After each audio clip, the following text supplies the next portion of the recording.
lovely to be in Vilnius. I came to Vilnius first days after the wall had come down, and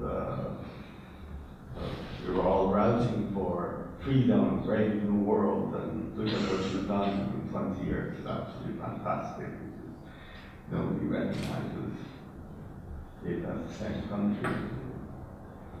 I will not speak long, selfishly, because I want to learn more from you than thinking that I have important things to say. But I would end with an appeal to you to help find solutions for something which defines a new era that we've entered and defines the inescapable war that we face in this new era. It's a different kind of war, but we'll get to it. Let me start with a couple of years ago when a study that U.S. National Intelligence Council had commissioned to look at the world in the year 2030. It was called Global Trends 2030, and it was research at the U.S. National Intelligence Council, which, as you know, in the reorganization of the U.S. intelligence establishment, became something that sits above all of the and coordinates the 16 U.S. intelligence agencies. And it drew upon resources far and wide. Two interesting conclusions in that study need to be noted.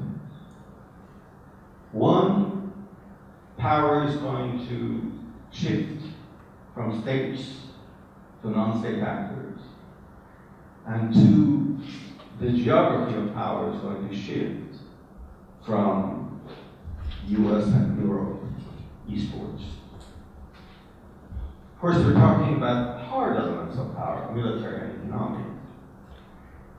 But this has fundamental implications for certain places, like, as you might imagine, the fault lines of the world we're living in, the Baltic Basin, the Arab world, and the Middle East. So we had a discussion about that with your counterpart in Sweden, Utrikes Politiska Institutet, and FOI, which is the Defense Research Institute in Sweden, with Matt Barrow, thinking about what the consequences are for this part of the world. An issue that I raised then was, this study is too much focused on hard power. And you're underestimating the importance of soft power, which is not going to shift from west to east. It's going to remain firmly in the west. And I gave certain examples of the most colorful, notable character in the Iranian labor movement, Mansour Sandu, who had just escaped Iran after years of prison torture. And he didn't even want to go to Washington or Moscow. He wanted to go to Stockholm, because he respected the Swedish labor movement more than even, let's say, the US or London than Moscow. An Egyptian woman, very active in the women's rights movement in Egypt, was at the same conference. She wanted to look at Stockholm.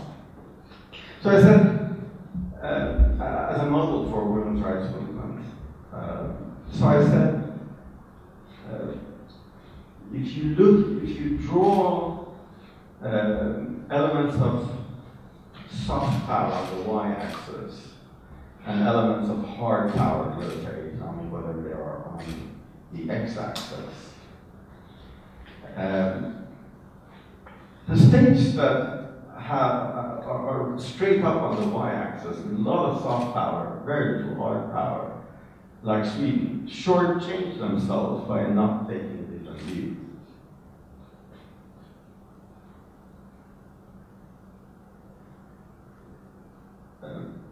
The other side of this debate were countries that emphasized hard power, emphasized the shift to the east, and wanted to be its beneficiaries under banner diagonally opposite to the ideas of liberal democracies. And mostly, the thesis they were putting forward was nationalism. No, we don't want a world in which everybody's running after the cheapest rent, that's the economic condition. Borders are erased, we are looking for homelands of permanent values and culture, and we can get together. Nationalists international could be a rival force for liberal international or socialist international, wherein we sit and say we want a homeland for everybody. This is non-aggressive nationalism. This is a new nationalism, different from aggressive nationalism of the 19th century. And on that issue, around the same time, 2 years ago, I had a nice conversation with a lady who probably influences President Putin a lot on the issue of nationalism. She actually debated in his seat against Zhirinovsky in the presidential debates. And she felt comfortable that this idea of nationalist international could have an influence in many places in the world. I later took that to the ultra-nationalist party people in Sweden, Shahriah Ahy, and they said, yes, sure, why not? We will have a nationalist international where even Somalis who want a permanent homeland for Somalis can sit there. UKIP, the insular party in the UK. And I was challenging that, saying that may be okay for deep states far from the front lines for a while. But once you get to the front line states, there's bound to be conflicts. And those conflicts, if your sole solution is nationalism, would degenerate into a hot conflict. And then important states, even the deep states behind the front lines, cannot avoid getting drawn into the conflict. Fast forward, 2 years later, September 2014. The month started with the NATO summit in the UK, where all you had to do listen to the opening speech of Prime Minister Cameron, and you knew you're living in a different world. Something fundamental had changed. The post-Cold War illusion of unipolarity, of the end of history of Fukuyama, that one side has lost, and it's just a matter of speed at which different will join the new unipole. That's gone. If there was any doubt, the end of that month, the UN summit meetings, and the resolutions and the speeches confirmed, without a mistake, that we have entered not the unipole, but a new two-world system. Okay, can't call it bipolarity. It's not really a bipolar world. But to borrow a phrase from Karl Popper, you could call it open societies and their enemies. And I don't want to bore you with things that you know better than I know, all the definitions of democracy and freedom and all of that, but I'll just say one thing. There are two kinds of states in this world. One in which you could go to the central park of the city and say whatever you want to do, go back home and you won't be arrested or bothered for it. One in which you will. In the first category, you have all of the other things that you need for democracy virtually, to certain degrees.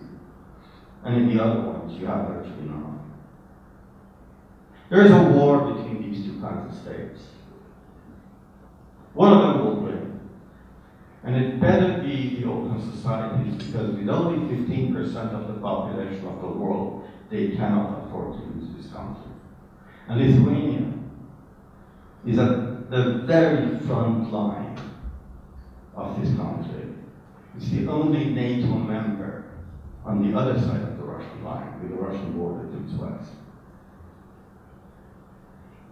It also packs enormous power in entering this field, because it itself is a living example of the success of open societies in solving problems. It doesn't have to rely on theoretical arguments, but it can say problems of basic justice, which cannot be answered in the pyramidal structure of power, whether it's ideological, party-led, or tribal, or religious, or sect-oriented. Liberal democracy has found the answer. And you can see this in all aspects of life. You start from women's rights movement to gay rights movement to simply running a business, independent of the power of state freely competing, free competition of ideas in the economic sphere, in the sphere of ideas. It has found the solution. So maybe the new war we are involved in is a media war. My question is, how come we are losing this war? And we are. On the Ukraine issue, if you look at the content of communication on the issue within the Russian language net and television, radio, conventional media, it's as if you only have a bunch of fascist legacy of World War II. They even showed things of this man lost his father to the fascists, etc., and didn't say the footage is from 50 years ago. Enormous capital being spent. We were just debating on whether the budget of Russia today is 350 million or truly, when we add up everything, $1 billion a year, with enormous impact, not just in the field of propaganda, but agitation of getting to larger numbers. You have the news that the ultra-right French party, Marine Le Pen's party, is a beneficiary of tremendous largesse of the Russian government. And why is the West failing to communicate its fundamental values of freedom and democracy? If Iran and China block the internet, block satellite television, it's understandable. Their closed society is afraid of open communication. But on the Russian language, open net, open media, on the Arab language, open net, open media, how come the enemies of open societies are beating the daylight out of open society? It is the West that's built these information superhighways. It is the West that's the master of content. It's got Hollywood, it's got theater, it's got go to the free movie rights stripping Russian site, Zona, and look at the ratio of Hollywood films they have and the Russian films they have. It is the West that knows how to sell any product on Madison Avenue advertising agencies. They can sell their soap anymore. And after all, it is the West that has the superior values. We don't want democracy that's ended centuries of war and pestilence in Europe. So how come they cannot sell their superior product? This is a question I hope we can all share, think together, find the answer. Because therein, in that answer, lies also the answer to the question whether we're going to win or lose the war of the new era that we've entered. Some mistakes we can point at are obvious. Much of the public spending budget in the West has gone to public diplomacy. There's a problem there, because public diplomacy usually goes to the foreign ministries where the priority is the defense of the foreign policy. At least they call it explanation of the foreign policy of the states. The US does this all the time. So the recipients in closed society, there's a confusion between propaganda, defense of foreign policy, or communicating what we believe are universal values. Other issues is that, oddly enough, students of the great communication theories of the West, Marshall McLuhan, are not translating their theories to practice, whereas students of Plekhanov's ABC of communism are successfully. I recall Mao stole a page from Plekhanov. He could have made, for pennies, very cheap shortwave radios and give it to everybody in China for them to put it under their pillow and listen to his speeches. He didn't do that. He would have his speeches blared out of loudspeakers in the center of the commune with a party capper standing there to engage people in communication. He understood that three-way communication which is ultimately peer-to-peer, is what is far more successful. And both the enemies of open societies in the Arab world and the Russian world, I can point you to literature if it comes to that. Wonderful study on this by Lina Khatib and William Dutton of Stanford and Oxford on how the West has failed, whereas the enemies of the open societies have become so good in creating the kind of message that has conductivity and gets carried in a peer-to-peer communication in closed societies. I am here, hope to learn from you a lot more, for us to learn together in a discussion on what to do about it. But ultimately, I really hope that this will translate into a project. Maybe the Institute could take a step forward. A project that starts with a thought factory, where you can engage a larger public to offer a solution on how the West can be more successful in peer-to-peer messaging, in creating messages about freedom and democracy that carries itself, particularly in the Russian language and Arab media. Thank you very much. Thank you very much, Mr. Ahy, for a very thought-provoking presentation, introduction. And now I would like to open the floor for the questions, comments, whatever you have in your mind, suggestions. Students are always shy. They will warm up later on, I hope. But we have our experts, so we'll start with Yava, our PhD student. Good day, colleagues and students. Actually, our test is known best for me as the key figure in trying to unite the Iranian opposition abroad, and Washington Post actually gives him the same title. And I would like to put our today's discussion into Iranian context for a while. I hope that later on in your questions you will develop the discussion in more Russian context. But just what is important that Iran is a theocracy. And Mr. Ahy himself, in the interview for Tavan organization, he told that in Iran, people are living under the control of fixed system of values, which is not very much acceptable in today's dynamic world.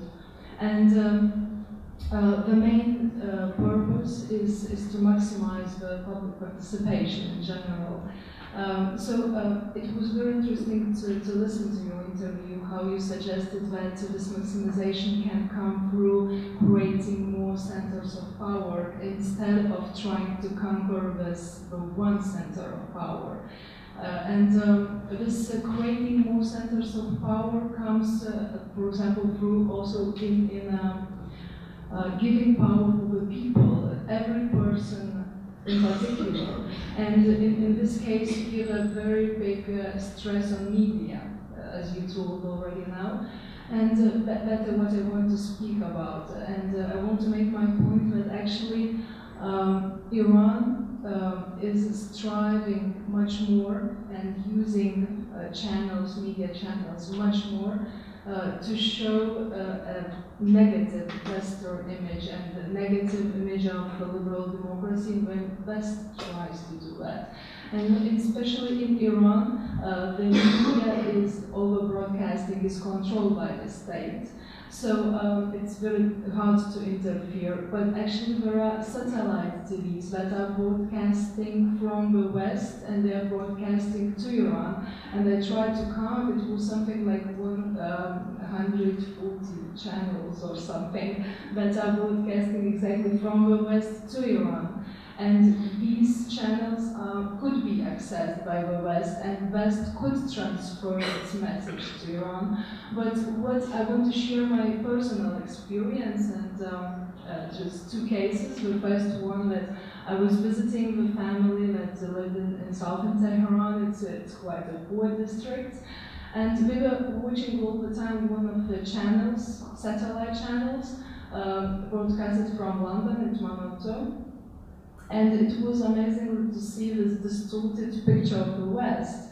And the second challenge for me was when I was asked by the high school director to speak with teenage girls on, to give them a presentation about the West and to persuade them that actually not every woman in the West is dressing like Lady Gaga, or that we are not wearing evening makeup at the daytime, and to say that we are not drinking in the streets because we might be arrested for that. And it seems that this message that comes from the West is very strong and it's very distorted. And for me, it was always, I had this question in my mind: why it's happening exactly? Why the West is not capable to give us this more positive image, what liberal democracy means in its essence. And just because our today's topic is why the West is failing this question, why?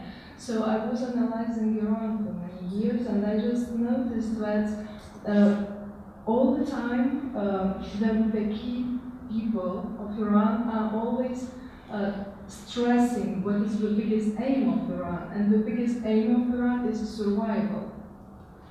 Like the survival of the regime, exactly. Like the regime, it's its main target, and the country which is seeking for survival, and actually all these networks of jihadi organizations as well. They are really about survival, and their machine of propaganda is very strong. And they are really trying, you suggested yourself in the interview, that might be that Iranian regime is facing the last phase of support from the community, from the inside community, and might be understands that. And that's why it's really consolidated, and it tries to give this message how this regime is good for its people, to mobilize the people. and to block all the images that comes from the West, good images, and the West actually is sometimes it's even helping with broadcasting such kind of information to Iran, because like these poor people especially, like they really like entertainment TVs, and when what we see is that entertainment that comes from the West, it's not the main message that should come to Iranians. And again, so this was my first point, and the second point maybe is what all the Orientalists say, like starting from Edward Said and others, that in general Western mind is very self-centered, and might be it comes that there is some kind of thinking that there is no need, or that everyone knows that democracy is a good thing, but in general in Eastern countries there is no such attitude, and they really need this information. So actually my question for you would be, what is like the main problem with these satellite channels who are broadcasting from the West to Iran, and I'm not sure about my colleague could say something about China as well, why they don't manage to give this message for Iranian people? I'm not sure if it's an answerable question, but yeah, I hope. Should I respond one by one? Well, thank you very much. In front of you, I'm not even sure I'm qualified to speak about Iran. You seem to know so much. Remember the French Revolution? The first phase is elation, freedom, the March on Bastille, energy, and then you get the Reign of Terror, and you get a shock of strict moral order, and then it runs its course, and you get the Thermidor. I don't know if you've looked at French fashion, particularly men's fashion, not that interesting, because at that period, women's fashion, and compared the Jacobinism with the Thermidor period. All of a sudden, this covered everything comes way down the hemline. It's a pendulum that swings the other direction. After a lot of compression, the natural laws call for explosive decompression. And that is what's going on in Iran. I'm not sure that the people who disapprovingly saying, oh, don't you wear clothes like Lady Gaga, are not furtively hiding a desire to wear clothes like Lady Gaga.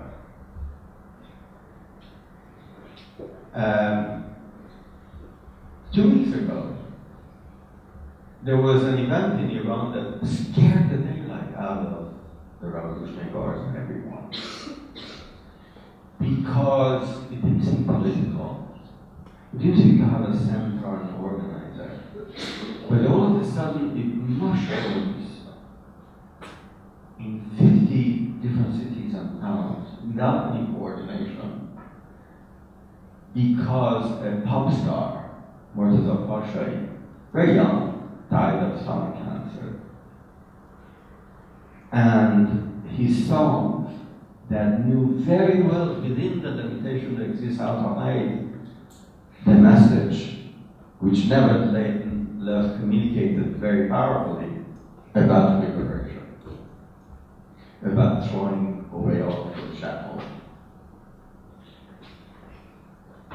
I really think that that's what's going on in Iran. On the second question,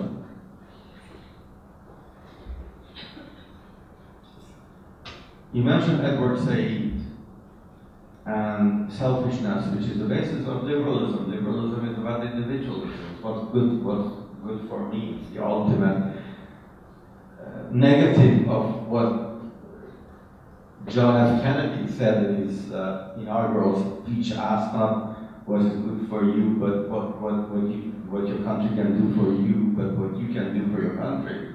No, it's about what your country can do for you. That's liberalism. And liberalism has answered problems that the opposite has not. That submersion of your interest in a larger corporate entity to which you subordinate yourself, submit, which is the essence of all kinds of authoritarianism, nationalism, ideological authoritarianism, whatever, has not worked. I don't think that you can say those are only the values of the West and not the East. Last night we had a long conversation. Somebody said, "You're too hopeful. Russia, forget that there is something deep in that culture. You can never inject liberal ideas." And I said, I'm old enough to have heard that same thing about Germans. About, God forbid, even if, the Germans are Western, so somehow maybe they can put that legacy behind. Japan, never.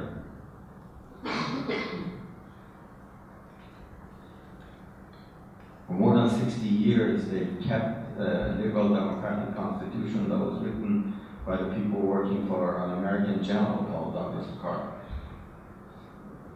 But it worked because they were okay, it's a different kind of democracy. But Japan is certainly one of those countries you could go to the central square and say whatever you want and you won't get arrested if you go back home. No matter what you call it, to me, that is wrong.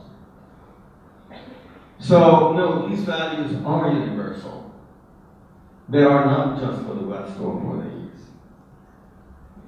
Those people who drafted the Universal Declaration of Human Rights in 1948 translated the lessons of the Age of Enlightenment, not just for the West, but for the whole world. These values are universal, and we should defend them. I would ask if there is only one fashion of open society, and if the war between societies will be between open and closed societies, or it can be transformed in war or competition among several open societies. So if we can have something positive competition or concurrence. Thank you, Mr.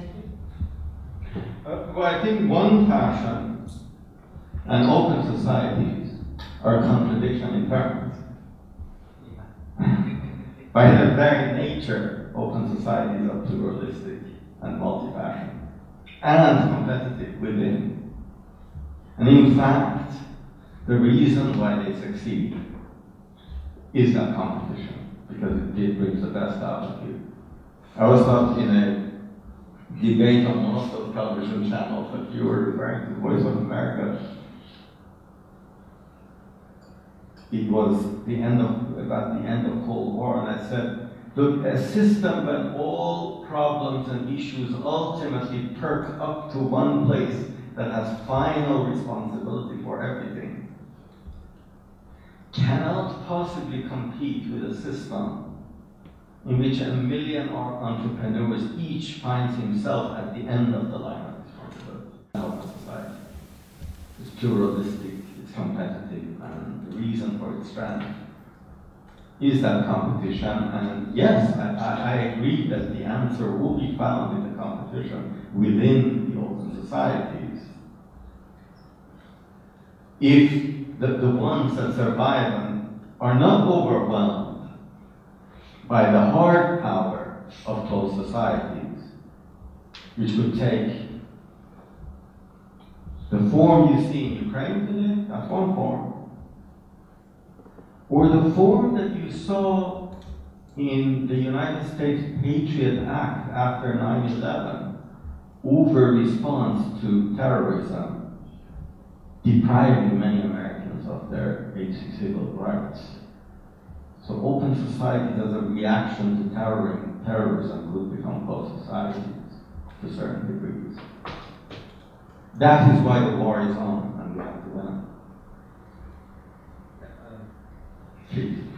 Please go ahead. Yeah, no, sorry. Okay, now you are giving me a chance for a second question, which is based on the first question. It's basically it's not a question. Now I have to give an answer. So, provided that the title of your speech is that why West has failed to win this war of open societies. And you gave an example for 9/11 that how it works. That might be a reason, because open societies become closer societies. They grow, so this means that closed societies have won the war, the battle for now. That's a very good example. But I want to give an answer or a positive answer to why they fail. Maybe because there is an orthodoxy of open society. Maybe it's because it's one very certain model that we regard as open society, and we refuse that there is any other. So this means that in a cultural way, maybe this orthodox open society intimidates cultures, values, and ideas that people are seeking for, and they are forced, they are a dilemma of adapting the orthodox, the pure, the right, the positive open society, and lose all their soul.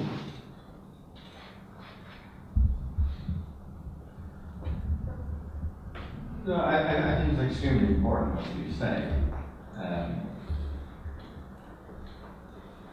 Has liberalism itself become an ideology? An ideology which, by definition,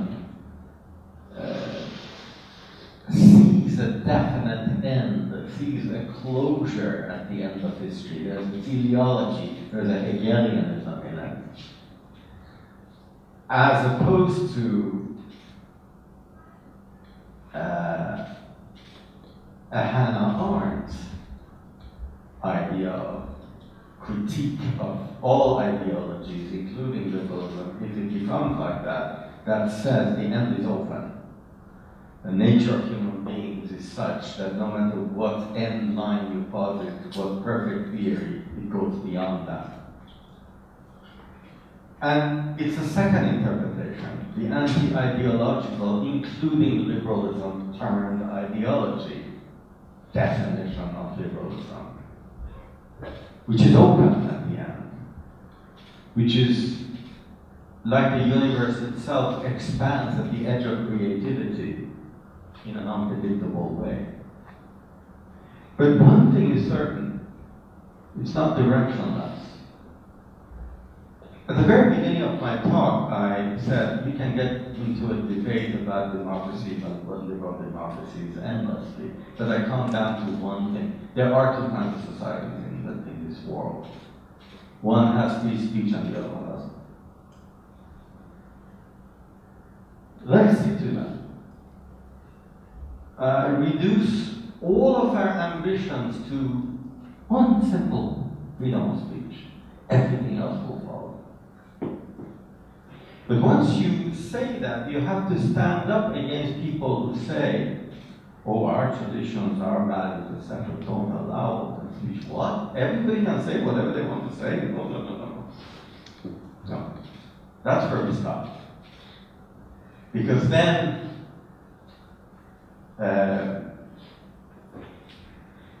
we have lost all value.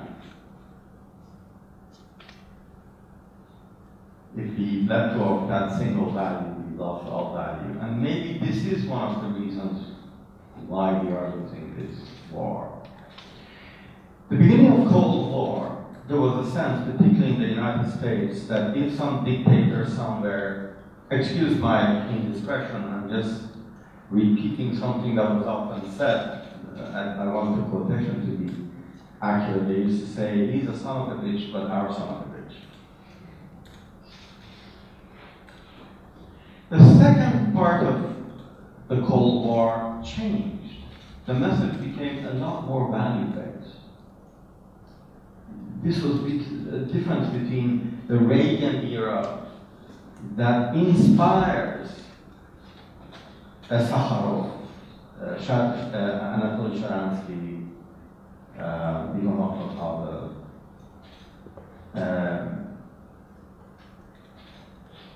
than the first time. The end of the Cold War, the public diplomacy and public language of the US and much of Europe became a lot more value-based. But that went out of the window in the illusion of unipolarity, and it made the line valueless. So that before the events of September 2014, what was the public diplomacy language of the Obama administration, let's say, in reaction to the monumental events of the Arab Spring? Let's take Egypt. Oh, it's great, wild name, Google, Tahrir Square, social networks. This is fantastic. Then you have the Muslim Brotherhood wins an election, and they change for the 11th time the Egyptian constitution, but for the 11th time all the laws are within the Sharia and Islamic laws. Oh, that's okay too, that's democracy. The people wanted, they voted for him, that's fine. Then the people don't like it, perhaps for the same reasons. And within a year, they're suing for, they're demonstrating for a coup d'etat. And there is a coup d'etat, oh, that's fine too. And you've really become valueless. You don't have any values, anything goes. That's no way to win a war. So we have to go back to values. You're absolutely right, those values shouldn't over-translate, shouldn't be too self-righteous, shouldn't be one fashion, should be pluralistic, should be competitive. That's the nature of open societies. But one thing has to remain: freedom of speech. Thank you very much. Have another comment? I would like to ask you one more question, just not to let you go out from the Middle East of your examples. And okay, we're talking now about the orthodoxy of the societies. So maybe you could comment what happened exactly, for example, in Iraq, because this overthrow of the regime was meant to be like a democratization process. So what exactly failed there? Why this message of the alternative life hadn't reached that society? If you could comment on this one. Are you sure you want to get me into this? This is going to be a very long one.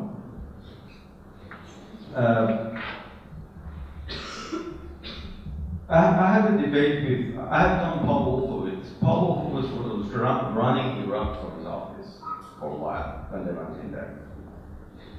Donald Rumsfeld was too busy with Congress reconfiguring the US military establishment, etc. But Wolfowitz was sitting there talking to individuals in Iraq and ordering people to move from place to place, micromanaging Iraq. And I said, I asked him, you have a perfect military plan. In 3 weeks, Tommy Franks marches up to Baghdad almost, or he said that. But what was your political plan after that? And he said, democracy. We have free elections. By force of arms? Yes, by force of arms. Even by force of arms, if you have a free election, who could possibly challenge a government which emerges from free and fair election?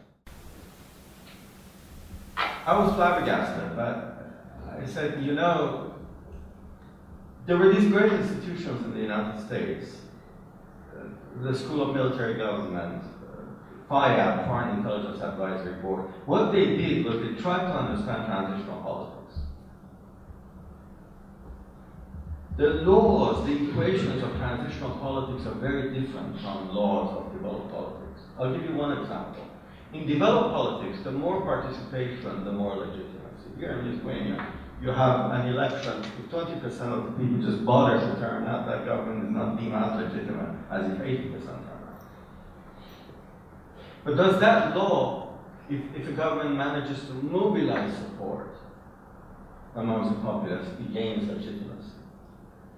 But does that law apply in transitional politics? No. Iraq had freer elections than Germany. In many important respects, ease of candidacy, freedom of media, the restrictions in Germany on media in a campaign are more than you had in Iraq. But it produced a government whose reach did not extend beyond the green zone. Now take Dubai. No elections, not a single vote count. I challenge you to find 100 people in Dubai citizens, who question the legitimacy of Sheikh Mohammed bin Rashid. No.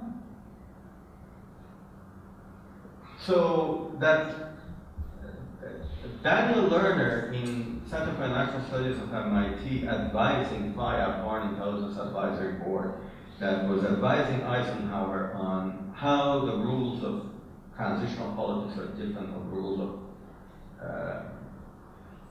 developed politics, would have told you that it's not enough to have free and fair elections to create a stable state in Iraq. Many other things have to happen. We'll get to that, what those many other things are.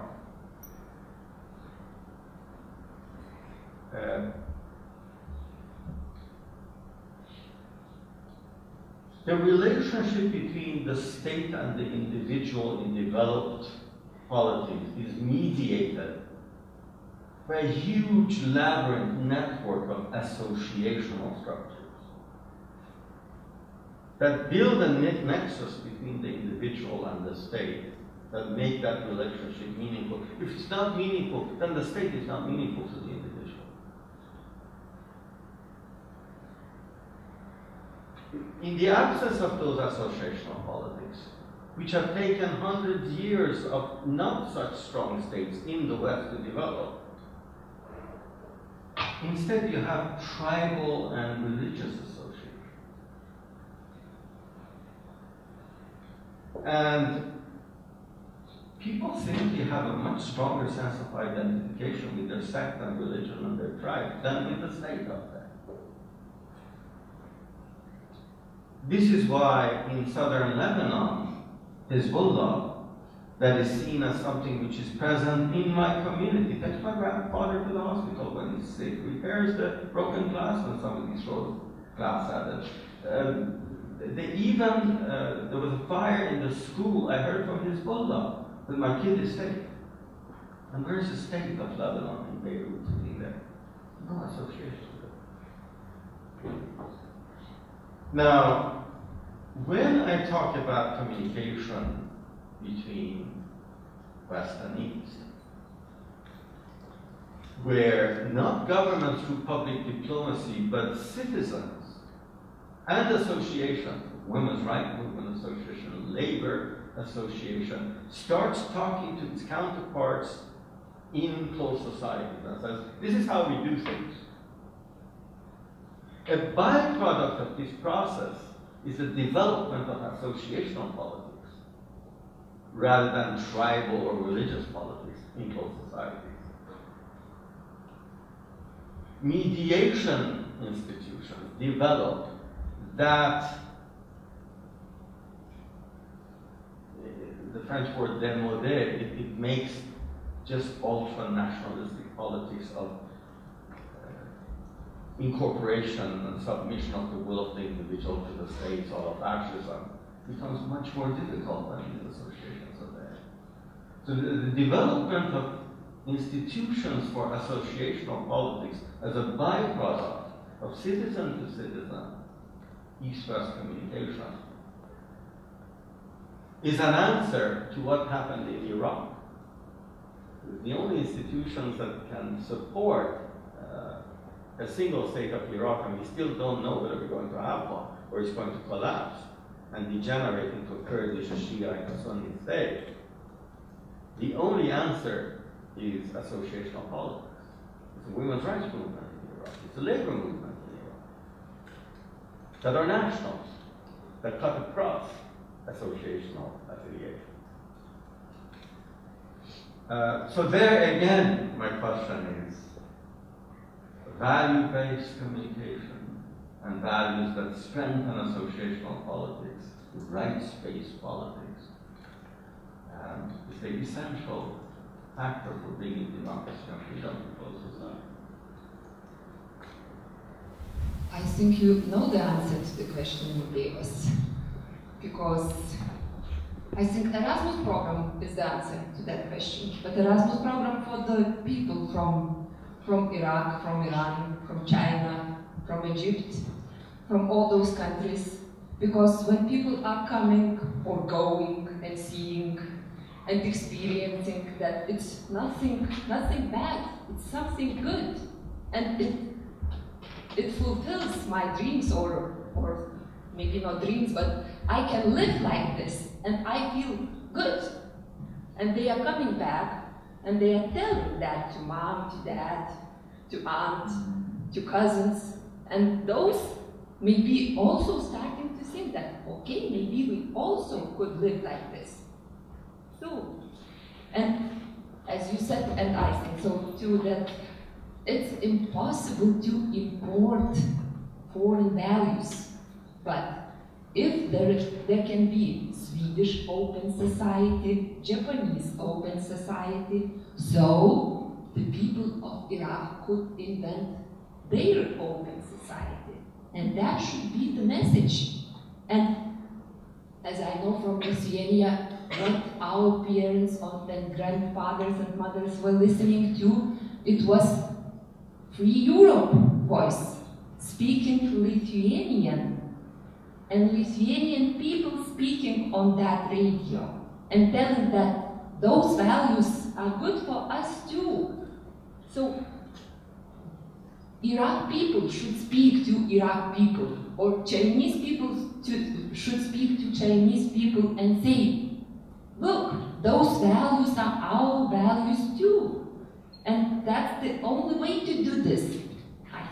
I just wanted to clap when you were speaking, because in fact, on the 10th of December, we have a session on this same subject where I'll speak at the European Parliament in Brussels. And I was intending to bring up Erasmus and say that we're trying to extend that to social media, to social networks, multiply it by 750 million. But you know, because media always has to be complemented by person-to-person relations, those person-to-person relations become a bridge. And I'll also give you one anecdote. You talked about Radio Free Europe. President Clinton actually wanted to cut the budget for Radio Free Europe because he said, we've arrived, you know, Fukuyama, it's the end of history. We don't need it anymore. The person who stopped it was Václav Havel. Václav Havel said, I'll give you a huge real estate building with all the facilities that you want for a rent of $1 a year in Prague. That's why Radio Free Europe, Radio Liberty is actually in Prague. It moved from Munich because the war is not over. Thank you. Thank you very much, Constance. It was so fascinating to hear so many various different perspectives. I would probably like to get back to the actual issue, to the question about why the West fails in this global war of ideas. I definitely do relate much, and I definitely do understand those concepts that you presented, and definitely agree with them. And I might sound a bit provocative, but it's the thing that probably should be done right about now. I would say that the West is failing quite a lot, and maybe it is failing quite a large degree because it is too self-confident and too self-assured, probably. You mentioned that perspective of the history. Now, as we know, in the 14th year of the 21st century, well, probably this is not true. The history has not ended for quite a lot of people all over the world, and actually today quite a lot of people in quite a lot of countries, the states, the governments of those states, they are presenting varying different, very different from the Western perspectives on how the future world should look like, how a good government should look like, which is not necessarily democratic and not necessarily free, as we would probably understand the actual term. Now, getting back to the Western failure, I would say that the West has this very interesting tension, love affair indeed with the critical thought, right? From the Enlightenment era, the Westerners do like to criticize things, and probably this is one of the most important traits of the civilization as such, right, of the Western civilization as we know it currently. This actually leads quite a lot of people and quite a lot of societies to very deep distrust of their own government. Look at the United States of America. It is good to distrust your government. I mean, it was built into their political history and political cultures by the founding fathers. And probably this very important concept is making quite a lot of difficulties for contemporary American state when we're looking at events in Ferguson, Missouri, things like that, right?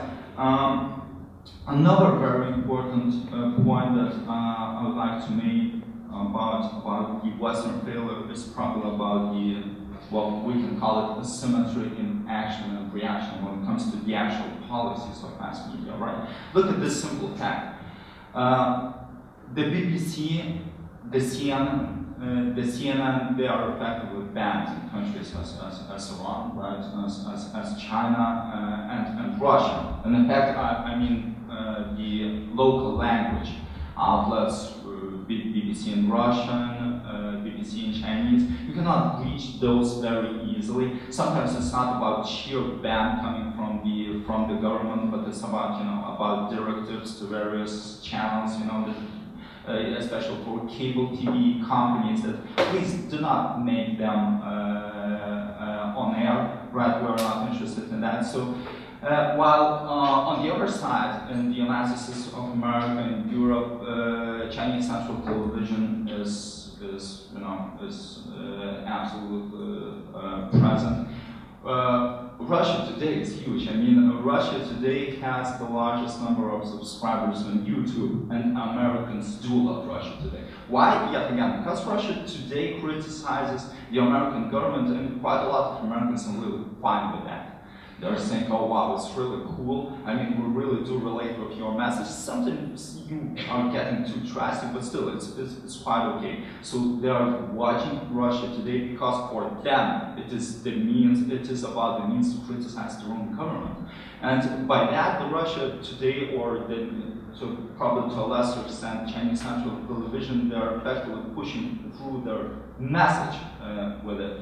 So my conclusion would probably be that the West are probably too self-confident about the presupposed fact that the victory of their ideas, of their political and social model is not so distant. It is by default, right? But I would claim that one has to fight constantly day by day for open society, and well, in effect, Ukraine proves that. On the other side, we've got countries as Hungary, like, you know, a quarter century ago, Hungary was absolutely like a vanguard country in the Eastern Bloc, and currently it experiences quite a lot of problems when it comes to democracy, when it comes to free speech, actually. This is quite a big issue. And we've got many examples, not only from Eastern Central Europe, but from Western Europe and the Western world as well. So probably these would be my reflections on the actual topic. Thank you. Thank you, Konstantin. Ms. Ahy, would you like to comment on what Konstantin has said? Sure. How much time do we have? We still have about half an hour. Good time. A bit less, but... I love your being provocative because that proves we're in an open society, and a closed society couldn't do that. One thing about Russia today and success, I've looked at it very carefully, looked at surveys, analysis. It's true that they're extremely successful when they criticize things that are wrong in American society, etc. But at some point, they have to start serving the master too and defend his policies, and that's where they really fail. One doesn't necessarily translate to the other. I mean, the same people who get mad at Obama, imagine how much madder they would get at Putin. But when BPG, which is Board of Broadcast Governors in the US, that sits above all of Voice of America and lots of other different things, Radio Free Europe, Radio Liberty. They started to use Radio Savo for the Arab world. They brought a man who'd been extremely successful, made billions in FM radio, called Norm Paddies. And Norm was a genius in getting audiences. And he said, you really need audiences. Of course you do. If you don't have the audience, you can't carry your message. But getting the audience at any price was not such a brilliant idea. He said, let's go for music. And they spent a lot of money buying rights for the most popular music in the Arab world, and they got huge audiences. Then, as soon as the message started getting political, they started losing all of those audiences.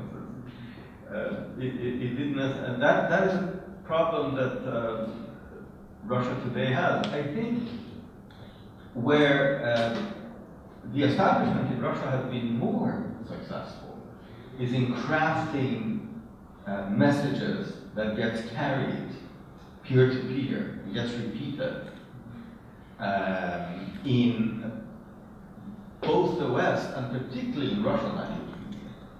And that's why they've been so enormously successful in creating this uniform, critical image of what the West is doing in Ukraine, which is totally false. I mean, it's just based on outright lies. But they've been successful in finding the kind of messages that carries peer-to-peer, and that's where we have to focus on. You mentioned critical thought and criticism as not just the basis of open societies, I would say the basis of modernity itself. Machiavelli didn't believe in democracy and freedom, but he was the one who introduced critical thought in political theory at the Dark Ages. So it's essential to modernity. The thing that we have to do, I think, in East-West communication is to come up with a better balance of the distance between the critic and the context he criticizes. Because if it's too distant and too self-righteous, as our friend enlightened us quite correctly, then it loses. And if it's too much inside the context in that poor family in South Tehran, then it doesn't have the broad enough perspective to actually create movement, to create change. And so criticism is an essential part of modernity. The thing we have to do here is finding the right balance of distance between the critique and the context it criticizes.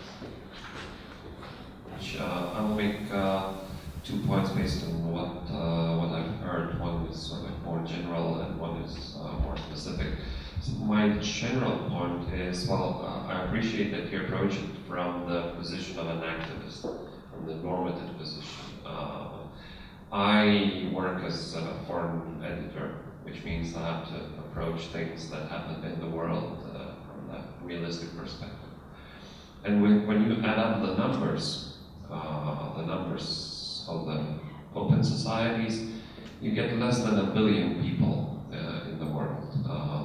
And if we say that well, the open societies work through institutions, through rationality, we really have to admit the sad truth that only 1/6 of the world, which is probably most of Europe, Japan, America, some countries in Latin America, and some in Africa, and Australasia, they operate by these rules, and all the rest, it's not that they don't want modernity, it's probably that they accept modernity as being something else, not value modernity. They're pretty happy to live in irrational circumstances. They're more religious. They have their own traditions that take precedence over the rational notions of institutions and things like that. So they're pretty happy to take modernity in terms of technical modernity. They're pretty happy to use Twitter. They're pretty happy to, well, it was only yesterday that the Chechen leader, ironically one of the most middle, who has this medieval value set, he asked his followers to not to engage in the social networks, and he said this for some reason on Instagram. So basically, they are pretty happy with the technical modernity, but the sad truth is that simply the West is just a small island, and it's fine to prompt institutions to spread the Western values, but there's only so much you can do from the top down through the Voices of America, through the institutional means, because well, people are just live in their different value sets. So that's my sort of general point. And a more specific point is, I think, well, exactly the Russian example that you compared against Germany is a case in point. Russia, well, Germany had this tradition of liberty, had the tradition of rational thought, liberal thought. It had terrific universities, it had everything throughout the centuries. Whereas Russia never had anything apart from a few years during the Yeltsin era. So basically, the institutions, they can only do so much. Thank you. The reason is, I disagree very much for Russia, and they have all that wonderful poetry, and there always were people who were free, and there still are people who are free in their mind. So I don't agree that we can't do anything with Russia, or maybe it's not the right statement, but that I don't agree that freedom is a popular value in Russia. thank you. It isn't hopeless. 2 points of view within the Russian society. What's your take? Well, I'd like to follow you and your voice. Just 10 years before democracy came to South Africa, a man in the Zulu tribe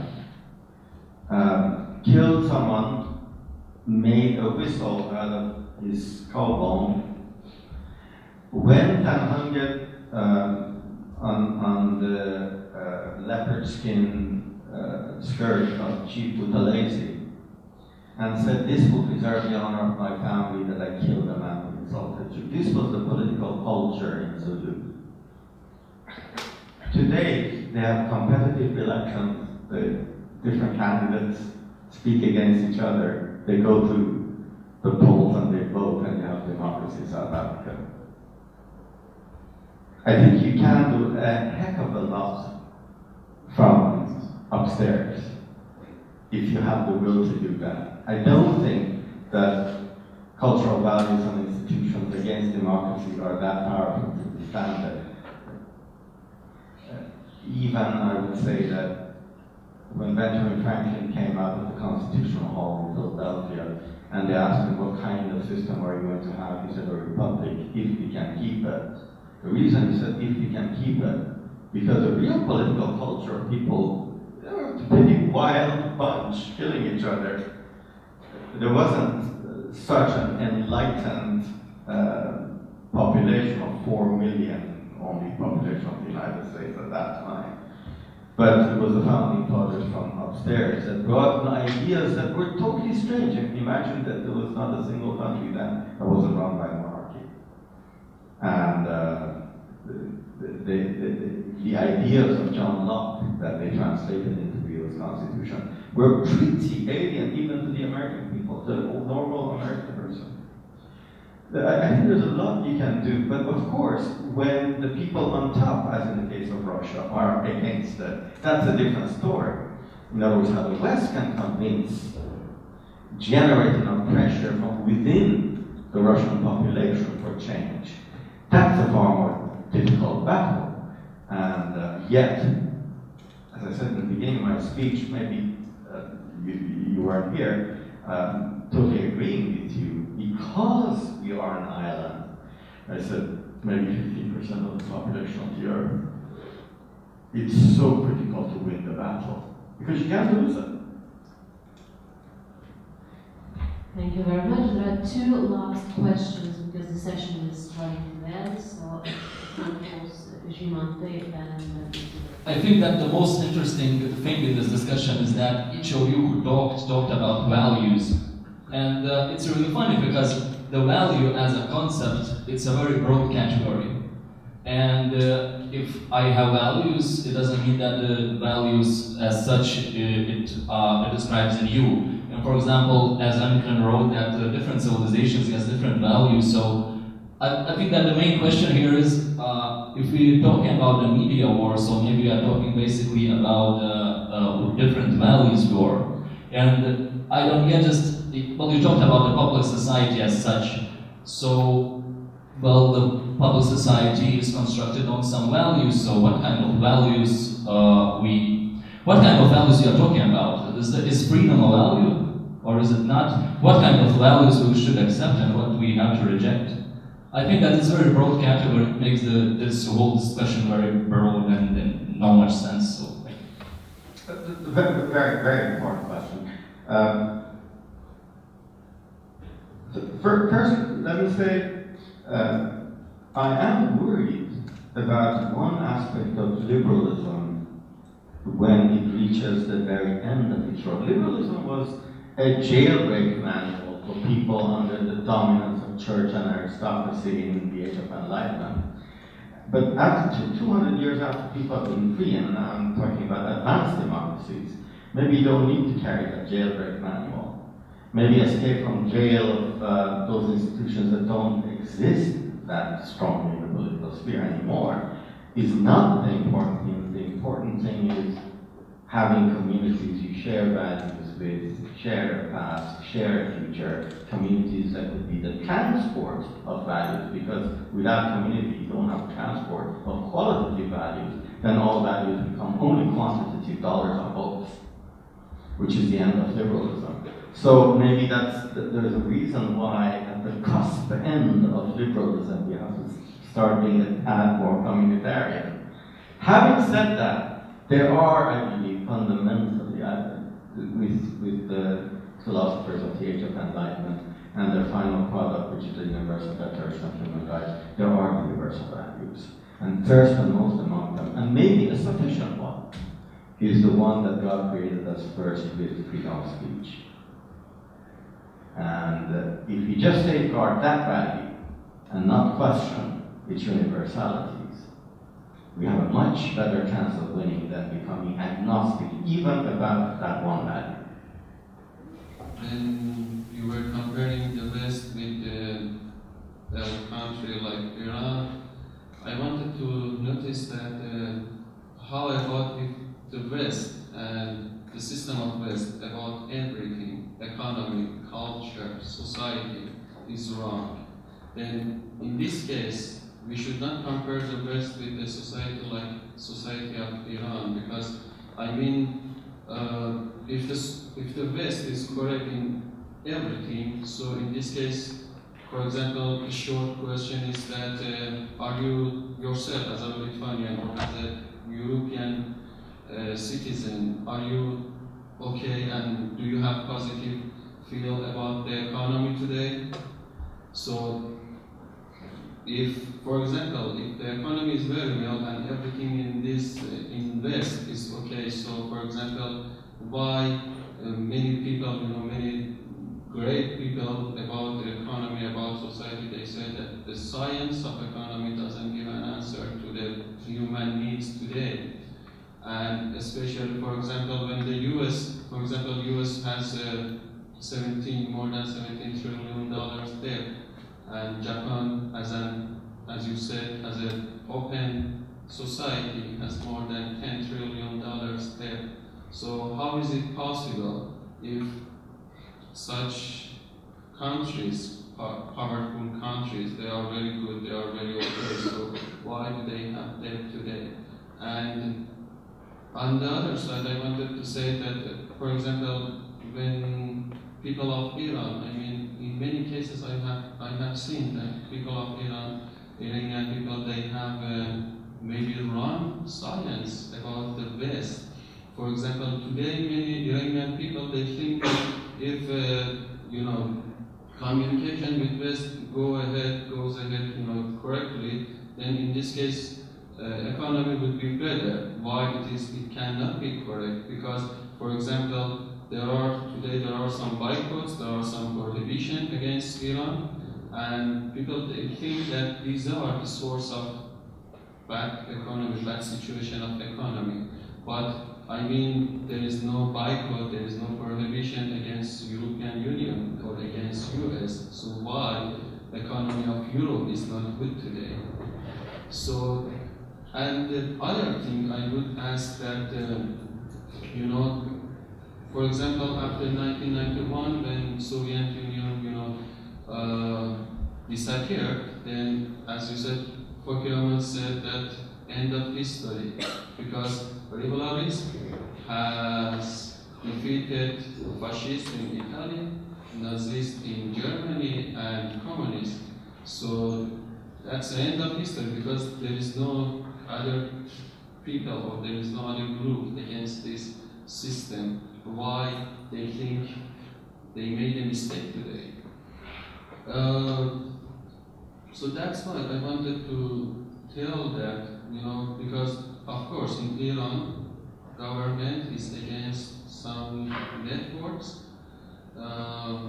Western networks, but it doesn't mean that it is something, for example, regarding to the government desires, because I think, for example, sometimes it's just because of the safety and security. For example, only during 3 decades, previous 3 decades, about 65 hijacks, airplane hijacks, have been, defeated by the Iranian government just over Iran. So, in this case, if they didn't have a good science, good knowledge, and how to control the communication over the country, how could they stop these events before such events start at local and national problem? Like, because, for example, a hijacker has an airplane and he can, fly, goes to abroad, and then it can cause an international problem. But it didn't happen, just because of they had a very strong, and very good maybe how to say, security. If we are so perfect. You know, they asked the lawyer, how's your wife? He said, as compared to what? Okay, so open societies have problems in their economies. As compared to what? Nobody said they're perfect. But it says that, you know, when you have a problem because your economic science, I wouldn't even say economic science, because the economy saw the problem of the huge burgeoning of private debt in the West prior to the 2008 crisis and 2007 real estate crisis in the United States. But it wasn't translated to public policy to do something about it. Then the only way that you could have prevented a 1930s style depression was to convert the private debt to public debt in order to save the banking system and the consumer. And that's good, because if you didn't have that option, what you would get is far worse. So it's not a perfect system, and it's economic science is even not perfect. But like democracy itself, Churchill said it's a terrible form of government, but we haven't found anything better. And if you find something better than open societies and open economies, be glad to hear about it. On the final point, that you ban CNN or BBC or whoever because of national security to prevent airline hijacking. I mean, that is the last refuge of every dictator. That I'm against open communication because national security is concerned. Why? Because the security of the state in dictatorships is the insecurity of the people.